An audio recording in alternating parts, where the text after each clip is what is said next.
दोस्तों, अनुस्वार मंच पर आपका स्वागत है। आज हम साक्षात्कार के लिए, विचार विमर्श के लिए और साहित्य यात्रा को खंगालने के लिए हमारे अतिथि हैं डॉक्टर स्नेहलता पाठक जी। सबसे महत्वपूर्ण बात यह है कि अभी अभी उन्हें उत्तर प्रदेश हिंदी साहित्य समिति से एक सम्मान प्राप्त हुआ है, तो हम उसके बारे में भी पूछेंगे और जानना चाहेंगे उनकी साहित्य यात्रा कैसी रही। स्वागत है स्नेहलता जी। मैं दोस्तों ये बता दूं कि स्नेहलता जी रायपुर में रहती हैं और उन्होंने बहुत सारे व्यंग्य संग्रह उनके प्रकाशित हुए हैं और इसके अलावा उन्होंने हिंदी काव्य के उद्भव और विकास और मेरे देश की महान नारियां जैसे उपलब्धिपूर्ण रचनाएं की हैं। इसके अलावा पीएचडी, शोध प्रबंध, शोध निर्देशन वगैरह का कार्य भी करती रही हैं। उनके ज्ञान और उनकी अनुभव का आज हम फायदा उठाएंगे। स्वागतम। अपनी साहित्य यात्रा के बारे में, आपकी साहित्य यात्रा के बारे में कुछ भी प्रश्न पूछने से पहले मैं ये जानना चाहूंगा या हमारे दोस्तों को ये जानना चाहेंगे कि किस प्रकार से आपने अपना साहित्यिक सफर शुरू किया, कौन सी प्रेरणा थी कि आपने लिखने के लिए मन बनाया?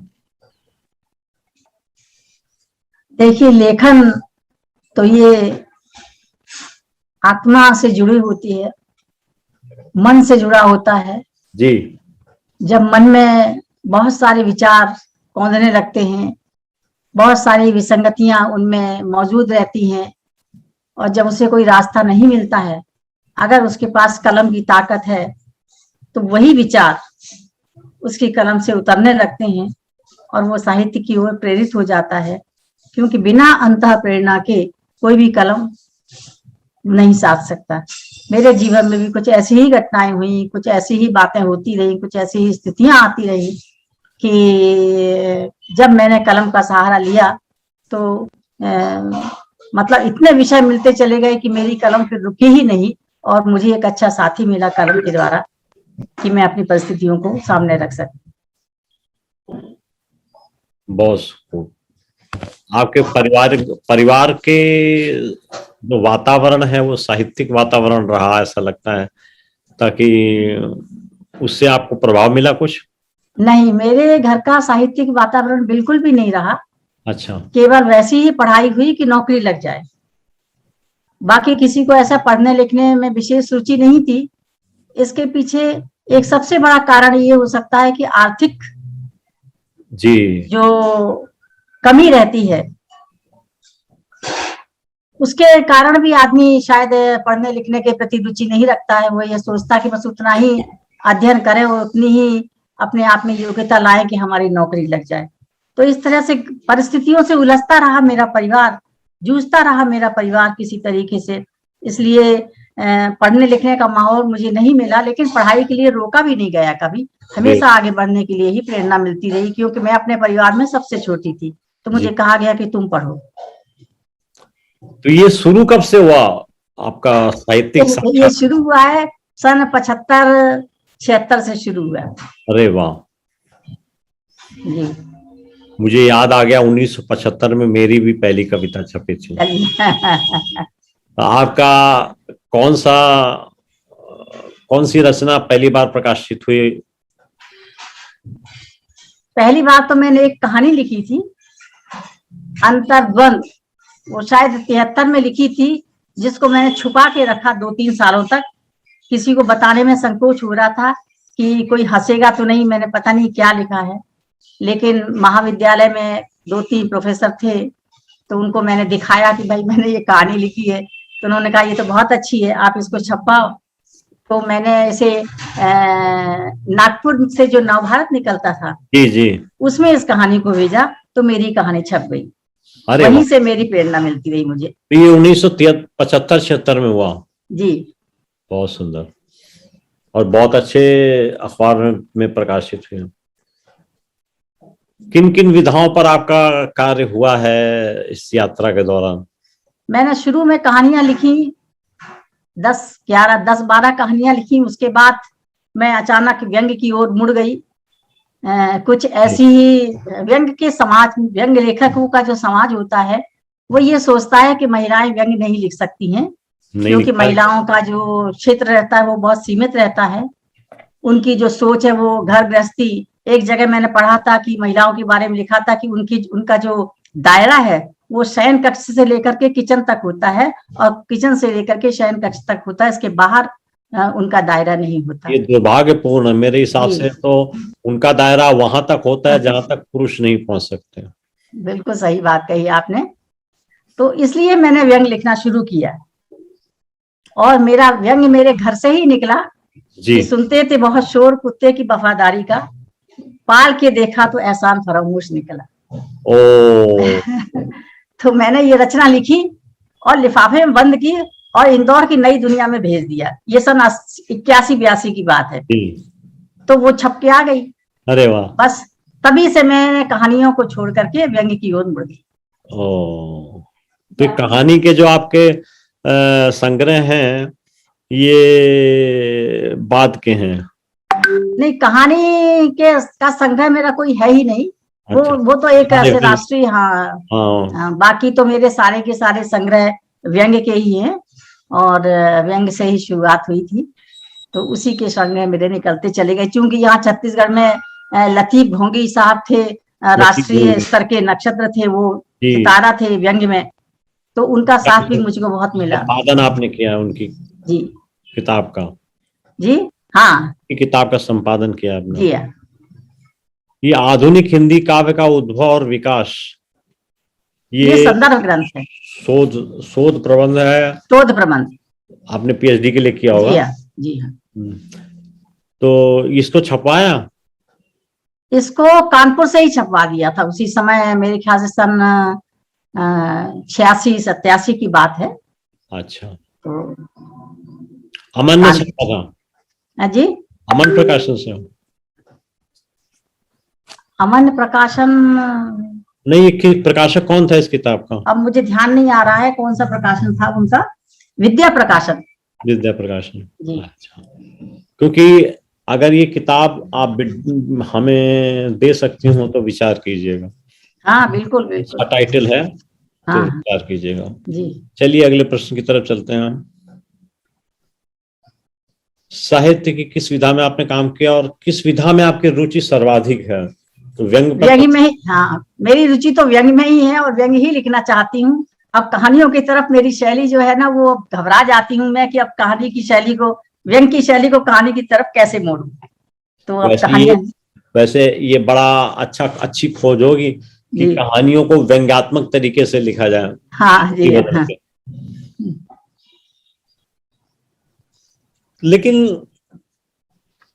कविता के क्षेत्र में आपने प्रवेश ही नहीं किया, या कैसे जीत गई कहानियां? नहीं, कविताएं भी लिखती थी। वो दौर था जब कविताएं भी लिखती थी, कॉलेज में, महाविद्यालय में, जब मैं प्रोफेसर थी तब।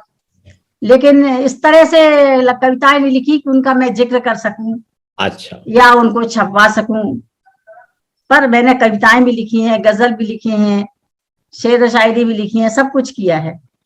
श्रीलता जी, कैसा भी लिखा हो लेकिन वो तो निधि है, उससे आप छपाए क्यों नहीं? हाँ, नहीं छप पाया। और आप ऐसा कीजिए, अपनी इन कविताओं का संकलन करके हमें दीजिए जी। तो उपलब्ध रहना चाहिए। छोटी कविता हो, थोड़ी कमजोर कविता हो, फिर भी मैं समझता हूँ जो आपकी भाषा, अनुभव भाषा शैली वगैरह जो है वो ऐसी होगी कि कविताएं बड़े काम की होंगी। आपको लग रही होंगी अरे ये तो बड़ी हल्की सी चीज है, पाठक को क्या लगता है ये तो पता चलना चाहिए, है ना? तो आप संकलन करके हमें दीजिए, हम छापते हैं उसको। उस समय जब मैंने ये गजल लिखी थी, कविता लिखी थी, कविता ही कहिए, तो राजनीति में बड़ा उथल पुथल मच रहा था। और हमारा क्योंकि शासकीय महाविद्यालय था, तो हर बार नेता आ जाते थे, कई बार तो वो मेरे हाथ से माइक भी ले लिया करते थे कि आप सरकिए, मैं ही संचालन करूंगा। तो इस तरीके से हुआ। तो मैंने एक कविता लिखी थी कि याद है उस दिन कहा था आपने, याद है उस दिन कहा था आपने, खिलने लगेंगे फूल फिर गुलमोहर की। याद है उस दिन कहा था आपने, अब देखिए भूल गई हूँ।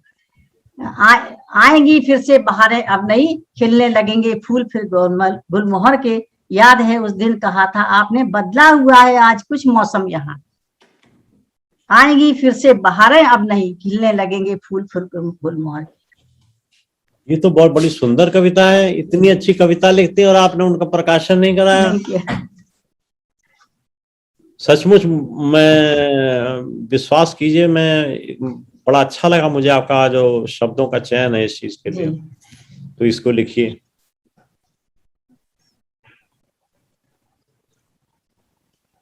आपकी जो व्यंग की रचनाएं हैं विशेष करके, उनमें विषय वस्तु का चयन कैसे कर लेती हैं आप? कैसे आसपास से उठाती हैं व्यक्ति? हाँ, आसपास से भी उठाती हूँ, खुद अपने जीवन से भी उठाती हूँ, कई बार परिवार के सदस्य से भी उठा लेती हूँ, कई बार मित्र मंडली से भी मिल जाता है, कई बार अखबार पढ़ती हूँ तो उसमें से भी मिल जाता है जी। मैं जो विषय उठाती हूँ तो मैं उस पर कई दिनों तक चिंतन मनन करती रहती हूँ जी कि ये रचना किस तरीके से लिखी जाए कि समाज के लिए हितकारी हो, समाज में जो विसंगतियां हैं उनके ऊपर मैं चोट कर सकूं, ताकि समाज में इस बात को कल्याणकारी तौर पर मैं रख सकूं। तो इस तरीके से मेरे विषय का कोई सीमा नहीं होती है, कोई बाध्यता नहीं होती है कि मैं इसी पर लिखूं। मुझे जो भी मिलता है विषय मैं उस पर लिखती हूँ। ऐसा नहीं है कि मैं महिला हूं तो महिलाओं पर ही लिखती रहूं, मैं राजनीति पर बहुत लिखती हूँ, समाज पर भी लिखती हूँ। महिलाओं पर तो बहुत कम लिखा है, बल्कि नहीं के बराबर लिखा है। तो क्योंकि व्यंग अक्सर सामाजिक विसंगतियों से ही निकलता है और आदमी कभी संतुष्ट नहीं होता। मुक्तिबोध ने कहा था कि जो है वो बेहतर है, लेकिन उससे भी बेहतर चाहिए। ठीक बात है। तो ये बात व्यंग बताता है, संदेश देता है इस बात का।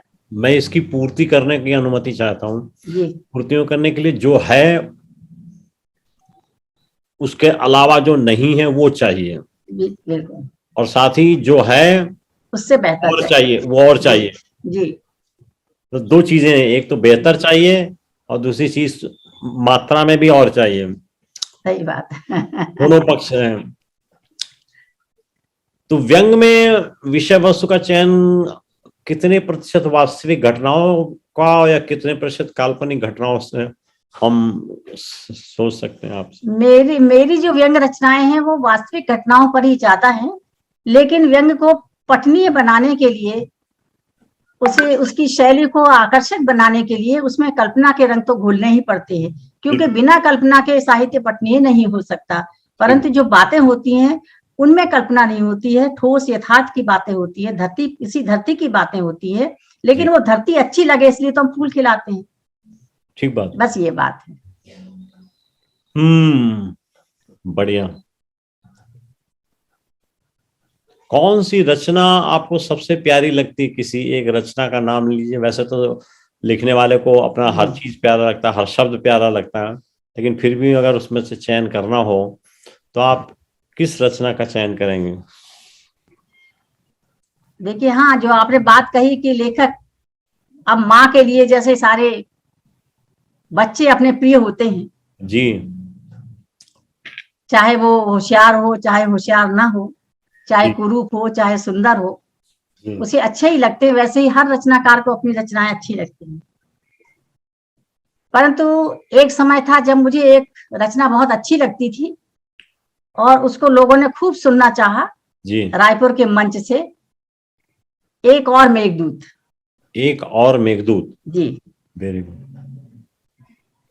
तो उसमें यही बात थी कि आज जो शिक्षण संस्थाएं हैं जी, पहले की शिक्षण संस्थाएं भरी होती थी बच्चों से, क्लासें भरी होती थी, बच्चे इंतजार करते थे कि हमारे गुरुजी अभी तक नहीं आए, सर अभी तक नहीं आए, क्या हो गया। लेकिन आज ऐसी स्थिति नहीं है।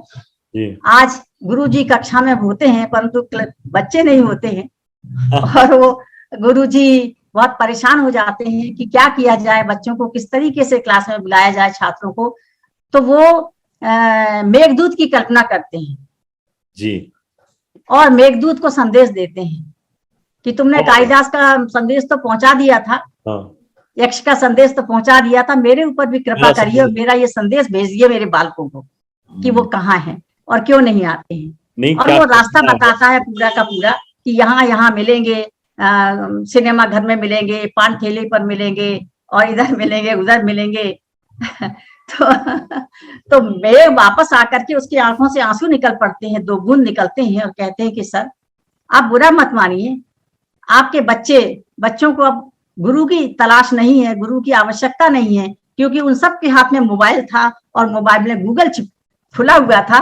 वो कहते हैं कि नहीं, गूगल सर है ना, मैं गूगल सर से सारी सहायता ले लेता हूँ, और जब मैं एग्जामिनेशन देने आऊंगा तब जरूर कॉलेज में एक बार आऊंगा, सर से कहिएगा कि डोंट वरी।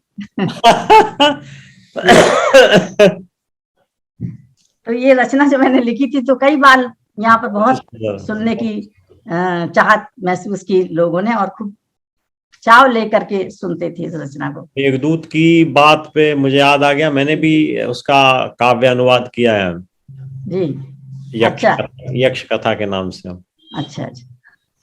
तो थोड़े से परिवर्तन किए हैं और प्रेजेंटेशन चेंज करी है। लेट अस सी। आगे पात्रों के बारे में आपसे जो बात हो गई, तो आपकी जो व्यंग रचनाएं हैं जी, उनमें कोई अनूठी घटना जिस पर आपको विचार करना पड़ा हो कि इसको कैसे लिखा जाए, या क्यों लिखा जाए, या क्यों ना लिखा जाए, लिखा जाए या छोड़ दिया जाए, ऐसी कोई दृष्टांत? हाँ, वैसे तो मैं इन बातों की चिंता नहीं करती हूँ कि थोड़ा सा हमको लेखनी को भी थोड़ा सही रास्ते में रखना पड़ता है। पहले से ही ये विचार करना पड़ता है कि इस शब्द का इस्तेमाल किया जाए या न किया जाए जी। मगर हमारे साथ जो विद्यार्थी पढ़ते थे एमए फाइनल में, तो उनमें भी 1-2 व्यंग्यकार थे जो मुझसे भी एज में बड़े थे जी, और वो पत्रकार थे। तो मैं उनसे डरती भी थी मनी मन कि ये इतने बड़े हैं, मैं इतनी छोटी हूँ, इनको डांट भी नहीं सकती हूँ। आज के जो गिरीश पंकज है वो भी मेरे विद्यार्थी थे। अच्छा। हाँ जी। और एक विनोद शंकर शुक्ल हुआ करते थे उस समय, तो वो मेरे साथ थे प्रोफेसर। तो हम एक विद्यार्थी की शादी में गए, वो आज भी पत्रकार है वो विद्यार्थी, बहुत अच्छा स्टूडियो चलाता है। तो मैंने वो हमेशा प्रगतिवादी या प्रगतिशीलता की बात किया करते थे कि परंपराओं से हटकर करना चाहिए, ये क्या है शादी विवाह में और लिफाफे और ये और वो चलता है, क्या हम एक दिन खाना नहीं खिला सकते, ये तो लोगों के ऊपर हम अत्याचार करते हैं कि हम बुलाएं, इसलिए बुलाते हैं क्योंकि वो लिफाफा लेकर आए। तो मैंने उस पर क्योंकि उसकी शादी में भी वही सब हुआ, लिफाफे का लेना, हम भी लिफाफा लेके गए थे, कस्टम है वो तो। जी, हम भी लिफाफा लेके गए थे। मैंने आके दूसरे दिन उस पर व्यंग्य लिख दिया। और उन दिनों हम छपा भी बहुत करते थे क्योंकि प्रेस से हमारा साक्षात्कार होता रहता था, हम अपनी रचनाएं लेकर जाते थे और लिफाफा वहां छोड़ कर आते थे। अब आज तो साक्षात्कार होता ही नहीं है क्योंकि मेल से भेजा जाता है, ऑनलाइन सब चल रहा है। तो और वो रचना छप भी गई। तो उसने बहुत लड़ाई की हमसे कि आपने मेरे ऊपर ही लिखी है। ये जो आप दृष्टांत बता रही हैं, मैंने ये आपकी कोई कहानी या व्यंग कहीं पढ़ा हुआ है ये, क्योंकि कुछ कुछ जहन में आ रहा है कि आपने लिफाफे के ऊपर लिखा था। बोला ये मुझे ध्यान नहीं कि वह आपकी कहानी थी या कौन सी थी, लेकिन विषय वस्तु से मैं उसे याद कर पा रहा हूँ और बड़ी रोचक थी जी। तो किस तरीके से वो देखती है सब और उसकी अपने व्यंग में उसकी चर्चा करती, उसी पर था प्रगतिशीलता की खोज। अगर आपके पास कोई लघु व्यंग्य कथा हो तो हम चाहेंगे कि आप उसका थोड़ा सा पाठ कर दें। एक लघु कथा है जो मैंने माँ के चले जाने के बाद जी लिखी थी। अच्छा। कदर, उसका शीर्षक है कदर। हम्म। शाम 5 बजे माँ अपने बिस्तर पर 2-3 छोटी छोटी पोटली खोलकर बैठी हुई थी। शाम के 5 बजे माँ अपने बिस्तर पर 2-3 छोटी छोटी पोटली खोलकर बैठी सामान इधर से उधर कर रही थी। मैंने पूछा, माँ आराम क्यों नहीं करती? वो बोली, देखो ना, ये सामान इधर से उधर पड़ा रहता है, मैंने इन्हें पोटलियों में सलीके से रख दिया है, जिसको जरूरत होगी मांग लेना। मैंने कहा, देखूं तो जरा क्या रखा है आपने इन पोटलियों में। सामान देखकर मैं बोली, क्या माँ, सारा का सारा कचरा समेट कर रख लिया है। जब घर के और लोग ध्यान नहीं देते तो तुम्हें क्या पड़ी है? दिन भर क्यों इससे जूझती रहती हो? आराम किया करो। वो बड़े लाड से बोली, ऐसा नहीं कहते, ले ये सेफ्टी पिन तू भी रख लेना। कहते हुए 10-12 सेफ्टी पिनों का गुच्छा मेरी ओर बढ़ाया। जंग खाए पिनों को देखकर मैंने बुरा सा मुंह बनाया और उनके हाथ से लेकर उन्हीं की ओर फेंक दिया।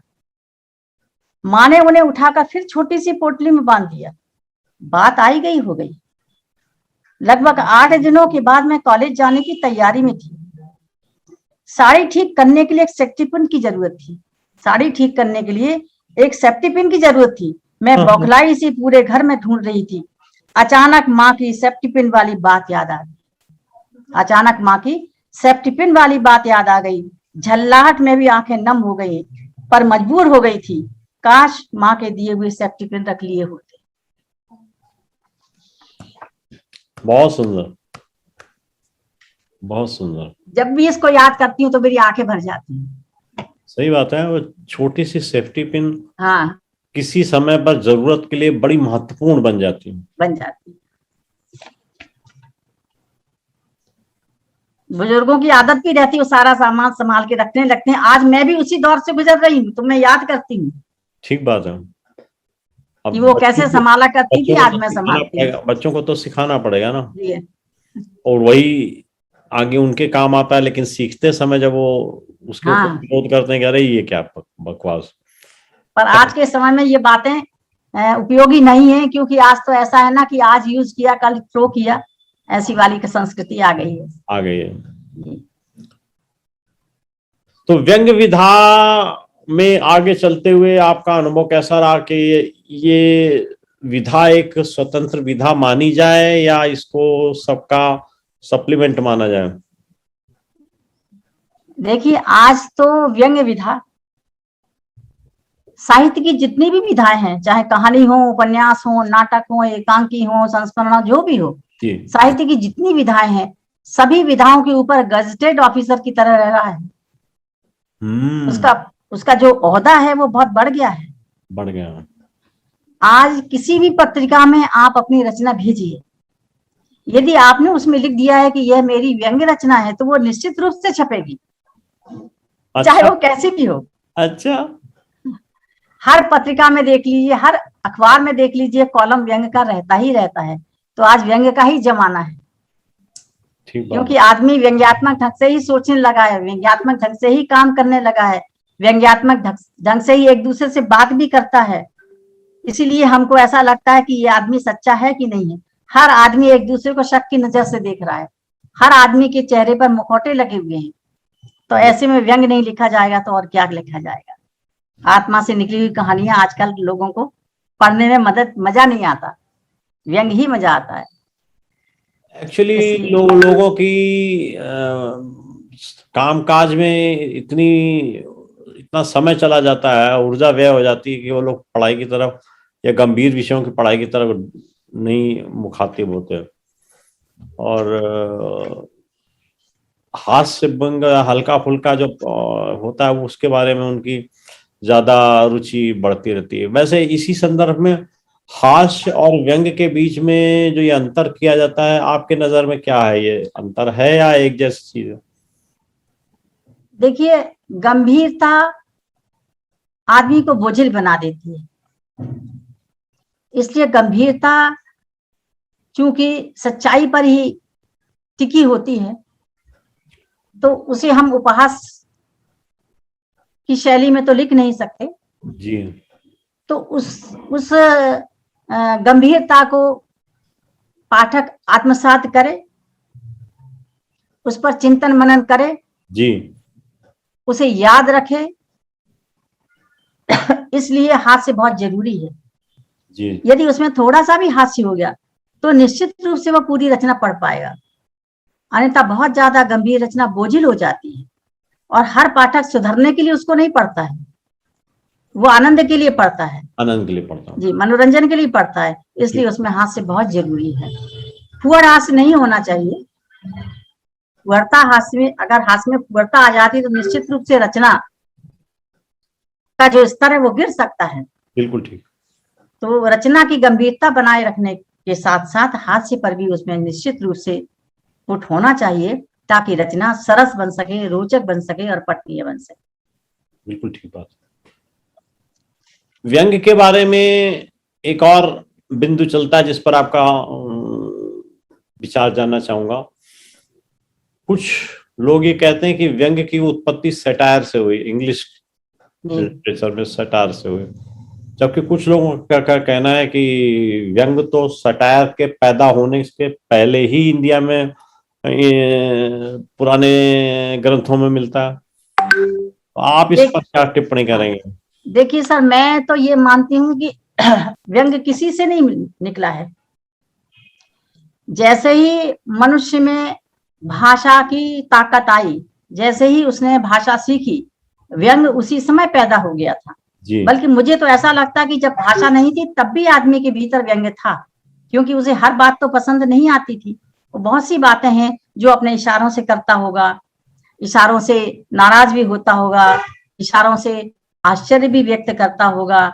तो भाषा के साथ ही व्यंग आया है। व्यंग कोई बाद में पैदा होने वाली चीज नहीं है कि दुनिया पैदा हो गई, आदमी भी पैदा हो गए, समाज भी बन गया, सब कुछ बन गया, लेकिन व्यंग नहीं था। व्यंग तो शुरू से ही है। हमारे लोकगीतों में देखिए आप, कितना व्यंग है। लोकगीत तो व्यंग से भरे हुए हैं। और शादी ब्याह में जो गाने गाए जाते हैं, गाली गाई जाती है, वो कितने बड़ा व्यंग है, कोई उसका बुरा नहीं मानता है। पहले के जो नाटक हैं वो व्यंग से भरे हुए हैं।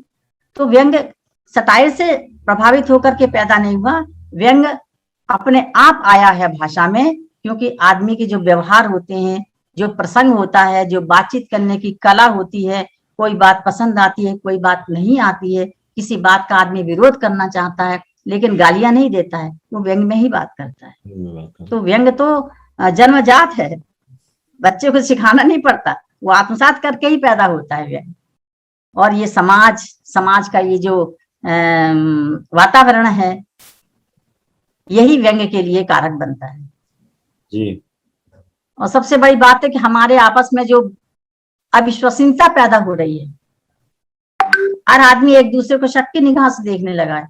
भरे बाजार में भी आदमी अपने आप को अकेला महसूस करता है, क्योंकि किसी पर उसको विश्वास नहीं रहा। यही तो व्यंग के उत्पन्न होने के बहुत सारे जरिए हैं, जिनसे व्यंग ही व्यंग उत्पन्न हो रहा है। और इसलिए आज व्यंग भी साहित्य में बढ़ चढ़ करके सर्वोपरि माना जा रहा है।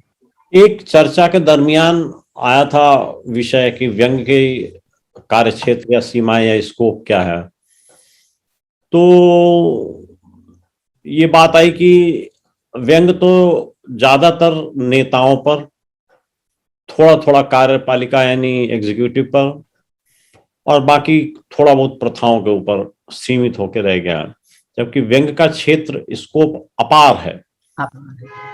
तो ऐसा क्यों लगता है कि न्यायालय से रिलेटेड किसी बात के ऊपर कोई व्यंग नहीं करता, एजुकेशन सिस्टम पर कोई व्यंग नहीं करता, पर्यावरण पर कोई व्यंग नहीं करता? तो क्या है, क्या व्यंगकार जो है ना वो थोड़ा सीमित होकर के रह गए हैं, क्यों, या वो डरते हैं, दुविधा में रहते हैं ऐसे विषयों पर व्यंग करने के लिए? आज की पता नहीं क्यों ऐसी मानसिकता हो गई कि व्यंग की शुरुआत राजनीति से ही होना चाहिए, या व्यंग तो राजनीति पर ही किया जा सकता है। शायद राजनीति का जो आचरण है वो व्यंग के ज्यादा अनुकूल है, व्यंग लेखन के ज्यादा अनुकूल है। इसलिए व्यंग बड़ी सरलता से राजनीति पर हम लिख सकते हैं। क्योंकि न्यायपालिका एक गंभीर संस्था है, पर्यावरण भी एक गंभीर समस्या है, शिक्षा पर तो लिखे जाते हैं, परंतु उतना उनको स्कोप मिलता नहीं है लिखने वाले को जितना स्कोप राजनीति में भरा हुआ है। राजनीति तो एक प्रकार से व्यंग्यकारों के लिए एक चारागाह जैसा है कि आप खूब चलिए, खूब लिखिए। लेकिन देखिए, उससे ज्यादा कठिन परिस्थितियां या विसंगतियां न्याय व्यवस्था में है कि आदमी चोरी के इल्जाम में गया तो मान लो अगर उसको सजा 2 साल की होती है, 1 साल की होती है, 6 महीने की होती है, तो वहां पर 3-3 साल तक वो विचाराधीन कैदी पड़े रहते हैं। बिल्कुल कि जितनी सजा उनकी थी उससे ज्यादा वो जेल में बिताता है। कोई नहीं देखता इस विषय पर। दूसरी चीज, रूल ऑफ लॉ का मतलब होता है कि आपके किसी भी मामले को स्पष्ट रूप से न्यायालय के बाहर ही निर्णय किया जा सकता है कि ये होगा या नहीं होगा। जी, प्रिडिक्टेबिलिटी कहते हैं इसको। जी। लेकिन जब जजमेंट आते हैं न्यायालय से तो प्रिडिक्टेबिलिटी के विपरीत होते हैं, जहां रूल ऑफ लॉ पता ही नहीं चलता। जो महत्वपूर्ण विषय होते हैं उनमें न्यायालय सुनवाई करते रहते हैं, डेट लगती रहती है। जी हाँ। लेकिन फालतू के मामलों में रात को 2:30 बजे भी न्यायालय खुल जाता है। ये ऐसे विषय हैं जिनके ऊपर हमें कहना चाहिए। हाँ, आपके ये सही प्रश्न है और ज्वलंत समस्याएं भी हैं। इस तरह के केस बहुत हो रहे हैं। देख लीजिए, नोटबंदी का दीदी आया, केस सुप्रीम कोर्ट में गया, सुप्रीम कोर्ट ने केस को ड्रैग कर दिया मतलब इनडायरेक्टली नोटबंदी को सपोर्ट कर दिया, जबकि नोटबंदी लीगल नहीं थी।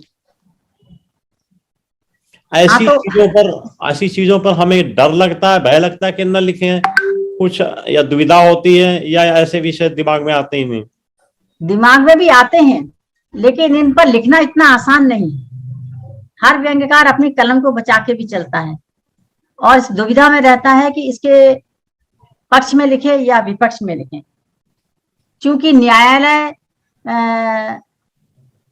जिस बारे में हम सोचते हैं कि न्यायालय ने इसके पक्ष में न्याय नहीं देना चाहिए था, पर न्यायालय दे देता है, तो वो जो सरकार है जी, सरकार के विपरीत भी एकदम नहीं जाता है वो। हालांकि वो तो सुप्रीम संस्था है, वो किसी के दबाव में नहीं रहती है, लेकिन कई बार ऐसा होता है। जो भी है अभी जो चल रहा है, दल है, बहुत सारे पक्ष हैं, बहुत सारे विपक्ष हैं, किस पक्ष का आदमी आकर के जजमेंट कर रहा है, किस पक्ष का आदमी आकर के नियम बना रहा है, इस पर भी बहुत सी बातें होती हैं।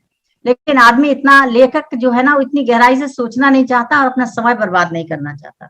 उसको लगता बस ये रचना आज जल्दी से पूरी हो जाए तो कल छप जाए। इसके पीछे एक ये भी कारण है कि छपास का कारण भी है। वो बहुत ज्यादा गंभीरता से लिखना नहीं चाहता, न ही गंभीरता से अपना मत देना चाहता, या उनको ज्ञान भी नहीं है, क्योंकि व्यंग्य लिखा जा रहा है इसलिए व्यंग्य लिख रहे हैं। इस तरह का भी है। उदाहरण आपके सामने प्रस्तुत करता हूँ, शायद हो सकता है आपके लिए विषय वस्तु मिल जाए इन चीजों में। 1 साल पहले जी, किसानों के कुछ वर्ग ने या कुछ हिस्सों ने, जिसमें ज्यादातर पंजाब, हरियाणा और पश्चिमी उत्तर प्रदेश के लोग शामिल थे, किसान आंदोलन का प्रारंभ किया।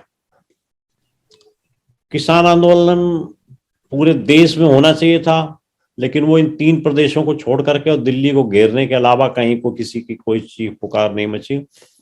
प्रदर्शन एक आधी बार जरूर हुए, लेकिन किसी किसान ने मना नहीं किया। यही मामला जब सुप्रीम कोर्ट पहुंचा तो सुप्रीम कोर्ट ने उस पर कोई डायरेक्शन देने की बजाय या कोई सॉल्वेज करने की बजाय ड्रैग करके रखा अब तक। जी। तो ये जो न्यायालय की नीति है, या वो कैसे चलना चाहिए, कहाँ आपको लॉ की सपोर्ट मिलती है, कहाँ जाते हैं आपके फंडामेंटल राइट? जी हाँ, तो मेरी सजेशन ये है कि ऐसी चीजों के ऊपर विचार करके लिखा जाना चाहिए व्यंग्यकारों द्वारा। हाँ, तो व्यंग्यकार अब ऐसा है ना सर की न्यायालय भी हो सकता है किसानों के पक्ष में, और वो कहता हो, वो सोचता होगा कि भाई साफ निर्णय दो ना, साफ कहना सुखी रहना। नहीं तो निर्णय कैसे देगा? क्यों नहीं देगा? निर्णय कैसे देगा? निर्णय कर देगा, कुछ कानून रद्द किए जाते हैं। हाँ, सरकार के विपक्ष में भी तो नहीं जाना चाहते ना। वो इसलिए क्योंकि रिटायरमेंट के बाद उनको सरकार से सुविधा मिलती है। बस हाँ, तो यही बात है ना, सब एक दूसरे में गुथे हुए हैं। एक ही थैली के चट्टे अपनी बट्टे। कलम को भी कोई नहीं फंसाना चाहता। देश हित में आज कितने ऐसे लोग हैं जो देश हित में अपने कलम को फंसाते, कोई नहीं फंसाता। तो पहले की यहाँ बात आप भूल जाइए, जो भगत सिंह और जी चंद्रशेखर आजाद और कौन कौन हुए थे, जी तो वो जान पर खेल गए, लेकिन अब आजकल कोई कलम पर भी नहीं खेलता है। ठीक बात। व्यक्तिगत सोच बहुत ज्यादा अंदर घर कर गई है। इसे व्यंग की सीमाएं कह सकते हैं कि जी सारी हाँ, विसंगति पर व्यंग नहीं लिखा जा सकता। नहीं नहीं लिखा जा सकता। आजकल लेखकों की संख्या बहुत हो गई, बाढ़ सी आई हुई प्रतीत होती है। हर गली मोहल्ले में लेखक कवि और साहित्यकार पैदा हो गए हैं और इतना कुछ लिख रहे हैं कि ये समझ ही में नहीं आता कि लिख क्या रहे हैं। लिख क्या है। तो वो जो लिखावट हो रही है वो पाठकों तक उसकी पहुंच भी नहीं हो पा रही है, एक। और दूसरी चीज क्या होती है कि उसका कुछ उपयोग या उपयोगिता नहीं होती सिवाय परिक्रमा के। आपका परिक्रमा शब्द बहुत अच्छा है। देखिए, आपने आपने पहले भी सुना है ये शब्द हमारे से। इंटरेस्टिंग चीज ये है कि हम वैदिक काल से गणेश जी की परंपरा पर चले थे और आज भी चल रहे हैं, और वही शाश्वत है। परिक्रमा जीतती है, पराक्रम हारता है। क्योंकि उसके बाद हमने सोचना बंद कर दिया। गणेश जी ने परिक्रमा की तो परिक्रमा बहुत अच्छी है, इसलिए जी। करना चाहिए, तो और हम पेड़ों के भी कर रहे हैं। इससे ज्यादा खतरनाक स्थिति तो अहिल्या की शादी में हुई। जी हाँ। अगर आप याद करें तो गौतम ऋषि ने कल कामधेनु के चक्कर लगाए और पहुंच गए जी हाँ। कि साहब हम पहले चक्कर लगाया है। तो नहीं तो उसकी तरफ ध्यान नहीं इतना गया, गणेश जी पर ध्यान गया तो गणेश जी प्रचलित हो गए कि गणेश जी ने माँ की परिक्रमा लगाई थी। भले ही माँ के प्रति श्रद्धा हो ना हो, आजकल लोग यही इसी उदाहरण को लेकर के और आगे बढ़ जाते हैं कि परिक्रमा लगाइए। तो आजकल वो जो परिक्रमा है वो राजनीति में आ गई है। तो व्यंग्यकार को उसका परिष्करण करना चाहिए ना। प्रवासी साहित्य दीदी जो आ रहा है जी। उसमें व्यंग्य की मात्रा कम है। भारत के अंदर रहने वाले लोगों के द्वारा व्यंग्य ज्यादा लिखा जा रहा है, क्या इसके पीछे कोई विशेष रीजन है? देखिए, मैंने अभी एक जगह पढ़ा था, जो मुझे पत्रिका का नाम याद नहीं है। तो एक पत्रकार गया विदेश और उसने पूछा कि भाई आपके यहाँ वो जो पत्रिका निकलती थी सटायर की, व्यंग्य की, वो पत्रिका दिखाई नहीं दे रही। तो उसने कहा कि साहब पत्रिका क्यों दिखाई देगी, क्योंकि पत्रिका इसलिए निकली थी कि हमारे देश में जो विसंगतियां हैं वो बहुत बढ़ रही थी। अब चूंकि देश में विसंगतियां ही खत्म हो गई हैं, तो उस पत्रिका को निकालने का क्या मतलब, इसलिए हमने पत्रिका को बंद कर दिया। अब हमारे देश में कोई समस्या नहीं है। लेकिन दीदी सारे एंगल से देखो तो विसंगतियां तो खत्म हो ही नहीं सकती। पता नहीं, ये मैंने ही पढ़ा था, मैंने कोट भी किया है उसको। अच्छा। कि एक देश की पत्रिका इसीलिए बंद हो गई क्योंकि वहां विसंगतियां खत्म हो गई। व्यंग्य को पढ़ पढ़ के लोग इतने सुधर गए। क्या बात है। जी। तो व्यंग्य सुधार भी सकता है, नहीं, और हमारे व्यंग्य में उतनी दम नहीं होगी। व्यंग्य सुधारता है, लेकिन मेरा अपना अनुभव ये है कि प्रवासी साहित्य में व्यंग्य की कमी है। आंतरिक जो साहित्य लेखन हो रहा है उसमें व्यंग्य की मात्रा अधिक है। लेकिन इन सब चीजों के बावजूद आपको क्या लगता है क्यों पाठक कनेक्ट नहीं हो रहा व्यंग्य से या अन्य विधाओं से? इसलिए कनेक्ट नहीं हो रहा, मेरे ख्याल से, मेरा अपना जो विचार है वो ये है कि पाठक भी इसी समाज का व्यक्ति है, इसी समाज में रहता है। जो व्यंग्य में लिखा होता है, व्यंग्य ज्यादातर सापेक्ष दृष्टि को लेकर ही लिखा जाता है। ऐसा नहीं लिखा जाता कि लाठियां चलने लगे, ठीक बात, या लोग बगावत पर उतर आए, इतना प्रभाव आज के व्यंग्य में नहीं है। तो चूंकि पाठक भी इसी समाज का है, इसलिए वो समझता है सब बेकार है, सब तो वैसे ही चल रहा है, फालतू इनका आदेश, इनका उपदेश क्यों हम पढ़ें। उस पर इसलिए प्रभाव नहीं पड़ रहा है क्योंकि वो लेखन में जो बातें लिखी होती हैं उस पर भी उसको भरोसा नहीं होता जी। तो बहुत सुंदर, इसलिए व्यंग्य भी निष्प्रभावी होता चला जा रहा है। बस हाथ से जिसमें ज्यादा रहता है, कभी सम्मेलनों में इसमें उसमें थोड़ा बैठ जाता है, हंस लेता है, और अपने अंदर की जो भड़ास निकालता है। हाँ, अपना भड़ास भी निकालता है और अंदर जो तथाकथित उसके अंदर जो तनाव रहता है उसको भी थोड़ा सा कम करता है।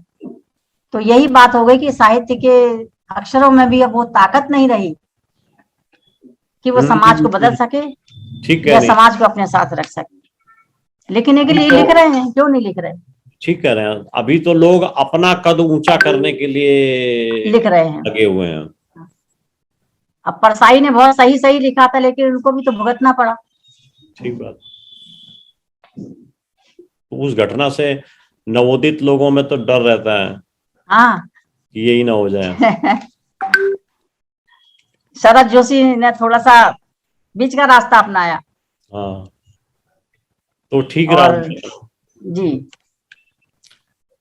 वेल, जब पाठकों की कमी अभी हमको अखरती है और साहित्य के पाठन और वाचन का कार्य अभी भी सीमित मात्रा में है, तो भी लेखक लिखे जा रहा है, कोई पढ़े या ना पढ़े।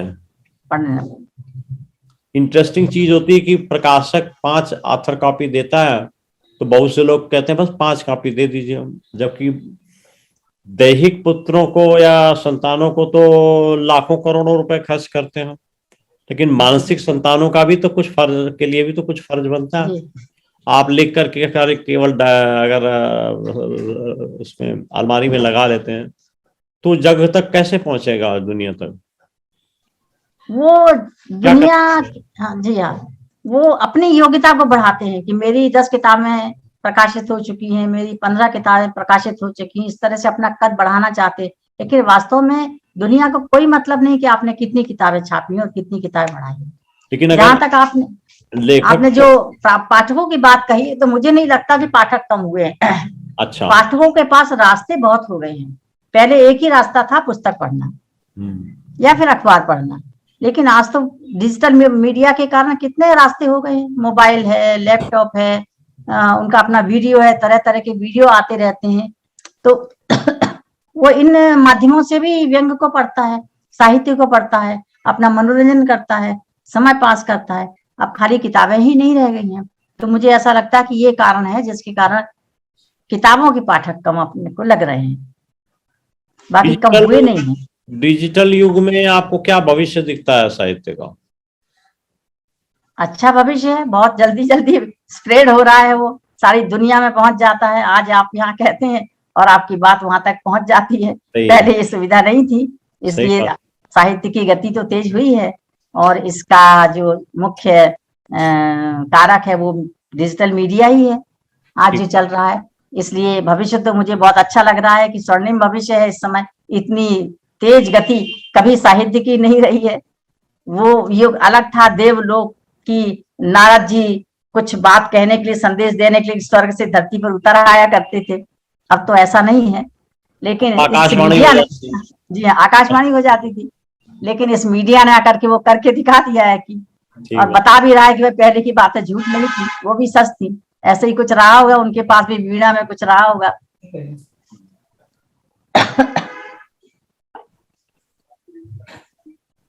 इसलिए अब एक आपसे व्यक्तिगत सवाल पूछना चाहता हूँ कि लेखन कार्य के अलावा आपकी हॉबीज क्या हैं? देखिए, मैं जिस परिवार में पली बड़ी, बचपन के संस्कार कभी जाते नहीं जाते, वो हमारे खून में रच बस जाते हैं, हमारी सोच में बस जाते हैं। उससे आगे निकलना हमारे लिए बहुत कठिन हो जाता है जी। तो मैं ऐसे परिवार से रही हूँ जहां पर बहुत समस्याएं रही, कर गुजरान गरीबी में वाली गुनताड़े में रहते थे। और जहां पाठक सबने मिला है, उस घर में जब गई तो वहां तो और ज्यादा बेहतर माहौल था, इससे भी ज्यादा, कि आपको पुस्तक पढ़ने का अधिकार नहीं है, आपको अखबार पढ़ने का अधिकार नहीं, क्योंकि तुम बहू हो इस घर। अखबार नहीं पढ़ सकती, पुस्तक नहीं पढ़ सकती, पढ़ने लिखने की बात नहीं कर सकती, केवल चौके में है। तो इस तरह की जब माहौल मिलता है तो कितना आदमी प्रतिकार करेगा, कितना प्रतिकार करेगा।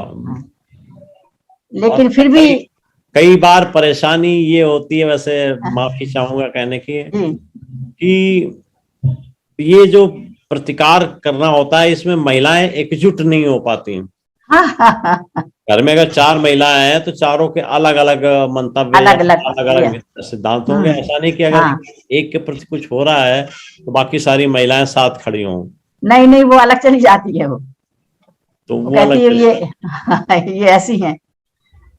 तो इस तरीके से माहौल रहा। तो मेरी कोई शौक नहीं है, सारे शौक खत्म हो गए हैं। जब थोड़ी सी आजादी मिली, मैं छत्तीसगढ़ में आई अपने पति के साथ, तो मुझे कॉलेज से बुलावा आया, मैं यहाँ पर प्रोफेसर बनी। तो थोड़ी अपनी जिंदगी जीने लगी, केवल उतनी ही कि पढ़ना लिखना, गोष्ठियों में जाना, पुरुषों से बात करना, बस इसके ज्यादा अलावा मेरी कोई हॉबी नहीं है। कोई फैशन की हॉबी नहीं है, कोई शौक श्रृंगार की हॉबी नहीं है। तो बस इसी तरीके से घूमने फिरने का तो होना चाहिए। हाँ, घूमने फिरने का भी नहीं है, क्योंकि इतनी आदत बुरी पड़ गई थी कि हम बाहर नहीं निकल सकते बिना किसी पुरुष की। जब तक पुरुष नहीं ले जाएगा तब तक आप डेयरी के बाहर पाँव नहीं रख सकते। तो वो भी खत्म हो गया। अब आदत ऐसी पड़ गई कि एक रुमाल भी खरीदना है तो साथ में चलना है।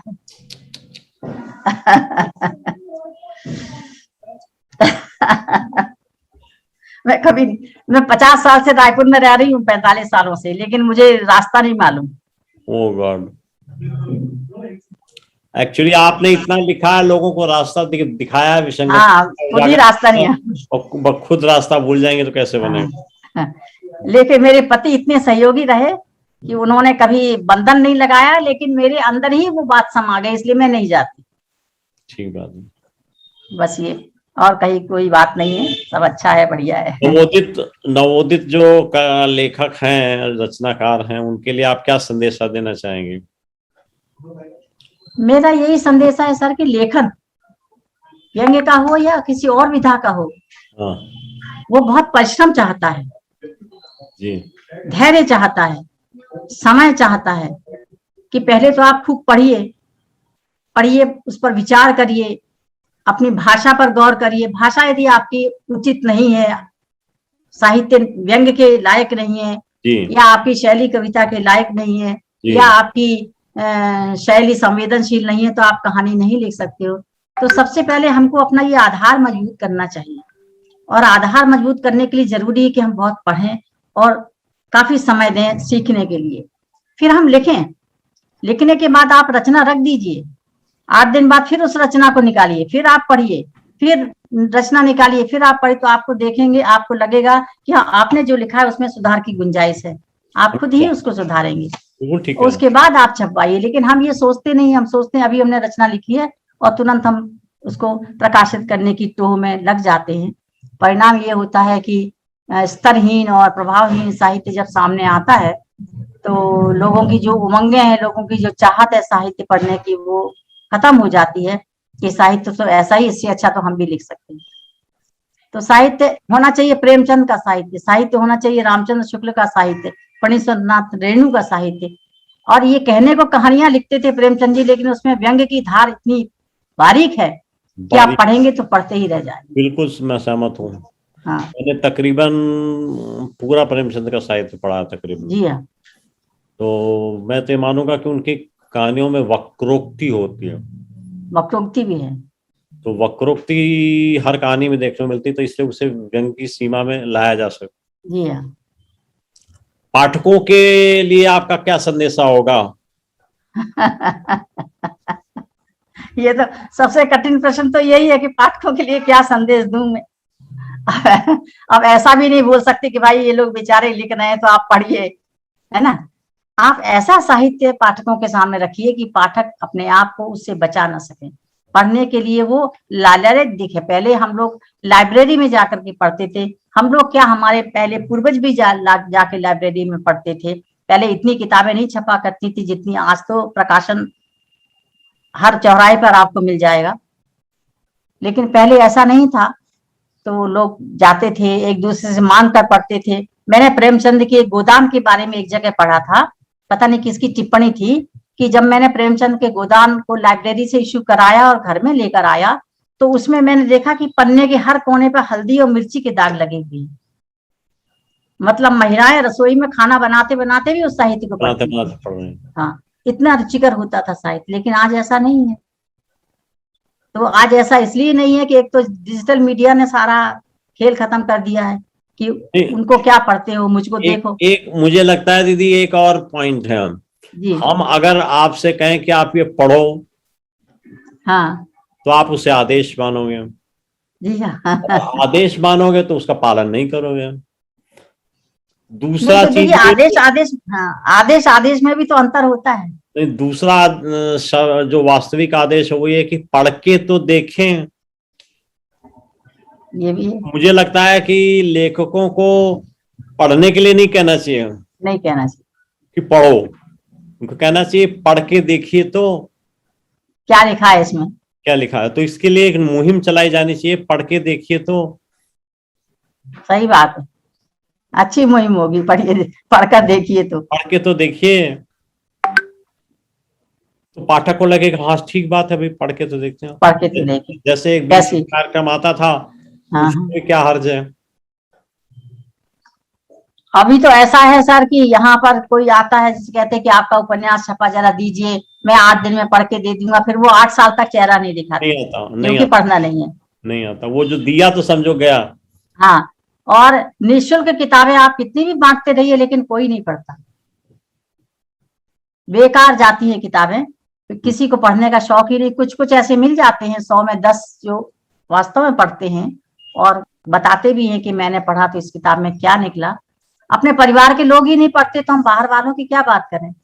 हाँ सही कह रही हैं। मेरे घर में नहीं मालूम कि मैंने जो लिखा है वो क्या लिखा है। कई बार आप किसी अपने को दिखाओ कि देखो मेरी किताब आई है, अरे वाह बहुत सुंदर, बधाई हो। हाँ, रख बधाई, बधाई शब्द इतना प्रचलित हो गया है, वो टॉनिक की तरह हो गया बधाई। अगर आपने बधाई लिख दिया है तो हम प्रसन्न हो जाते हैं, और हाँ, कितनी बधाइयां मिली, कितनी शुभकामनाएं फेसबुक मिली, कितनी लाइक फेसबुक मिली। पे कोई पोस्टिंग करने के बाद बधाई तो देखना होता बस बस फिर है। हम गिनते भी हैं कि हमको 101 लाइक मिली है, हमको 75 लाइक मिली है। अच्छा, अभी मुझे बड़ा आश्चर्य हुआ, एक जी। अपने कोई कवि हैं साहित्यकार हैं, वो गिनती लिखते हैं 627वां पुरस्कार वर्ष 2021 में। अरे बाप रे सारे पुरस्कार उधर ही चले गए। नहीं, ऐसे इसकी संख्या उनकी कैसे बढ़ी है मैंने पता किया। वो स्कूल वालों के साथ में बातचीत करते हैं, स्कूल में छोटा सा प्रोग्राम हो गया तो उस प्रोग्राम को वो अपना सम्मान मान लेते हैं। अच्छा अच्छा। आपने इस खबर को पढ़ के अपनी तरफ सोचा होगा कि मुझे कितना मिला, कुछ भी नहीं मिला। नहीं, कामना तो करनी ही नहीं चाहिए। हम तो निर्वासनो निरालंबो स्वच्छंदो मुक्त बंधना संसार क्षिप्त बातें न चेष्टते शुष्क पर्णवत, हम भी इस विचारधारा के में। ठीक है ना। उसमें पंजाबी में कहावत है, अंधा है ते अंधे पापे, जानदा है ते जानदे पापे। ये बहुत अच्छा व्यंग का विषय दिया है। 627 पुरस्कार मिल गए। नहीं, वो मैं ढूंढूंगा, मैं आपको मैसेज ही भेज दूंगा। बिल्कुल बिल्कुल। तो आप लिखिए इसके ऊपर, हाँ, पुरस्कार ही पुरस्कार, पुरस्कार ही पुरस्कार, फिर भी दरकार। फिर भी दरकार। तो इसी के साथ विदा लेने का वक्त आ गया है। बहुत बहुत धन्यवाद दीदी, आपने इतना समय दिया और सारे प्रश्नों के या सारे दिमाग में आए बातों के आपने खुलकर जवाब दिए। तो हम आशा करते हैं कि इस प्रकार के सत्र समय समय पर चलते रहें और आपका गाइडेंस जो है ना वो अनुस्वार मंच को मिलता रहे, और अनुस्वार मंच के जो पाठक और श्रोता हैं उनको भी फायदा होता रहे। इसी के साथ बहुत बहुत धन्यवाद, आभार। आभार तो आपका है कि आपने मेरे लिए इतना समय निकाला और मुझको इस योग्य समझा कि भाई इनसे कुछ प्रश्नोत्तरी की जाए। नहीं नहीं नहीं, वरना महिलाएं तो लाइन के पीछे ही खड़ी रहती हैं। हमारा उद्देश्य ही उनको है। आपका, हाँ, आपका नहीं है। तो लाइन बनी है, उसमें पहले वाले आदमी को आखिर में देखा जाए और आखिरी आदमी को आखिरी वाले आदमी शुरू किया जाए, अभी तो आनंद आएगा। हाँ। जो हाशिए पर खड़ा है वही सबसे बड़ा है। पर आजकल हाशिए वाले भी चतुर हो गए, बोलने लग गए हैं। बिल्कुल अब ठीक आप है। इतना नहीं, आप इतना अन्याय नहीं कर सकते। नहीं, हमने न्याय अन्याय तो रखा ही नहीं।